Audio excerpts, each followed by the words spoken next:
তো বর্তমানে জুলাই আগস্টের একটা বড় ধরনের অভ্যুত্থানের পরে আমরা যে নতুন বাংলাদেশে অবস্থান করতেছি, তো এই নতুন বাংলাদেশে এই প্রথম আমাদের এই বর্ণিল শোভাযাত্রার আয়োজন।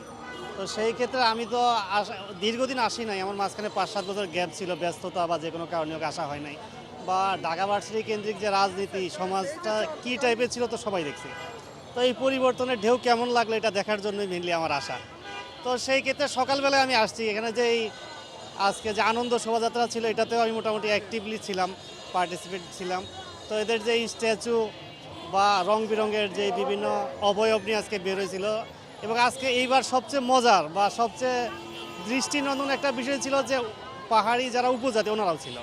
এই জিনিসটা অন্য বছরগুলোতে এতটা চোখে পড়ে নাই। এবার দেখা যায় যে বাঙালি অবাঙালি পাহাড়ি ধর্মবর্ণ নির্বিশেষে একটা বিশাল গ্যাদারিং, এবং বলা যায় যে অন্য সময়গুলো থেকে এবার একটু বেশি উৎসবমুখর ছিল, আমার যেটা ব্যক্তিগতভাবে ধারণা। দিন শেষে আমাদের প্রত্যাশা হচ্ছে সেই 47, 71, 24 সব মিলে বৈষম্য বিরোধী, সাম্য, মানবিক মর্যাদা যুক্ত এবং সম অধিকার ন্যায্যতার একটা দেশ। এটার জন্য এই বর্তমান যে জেনারেশন সবার মূল লক্ষ্য একটাই, যে বৈষম্য বিরোধী সমতার একটা দেশ চাই আমরা।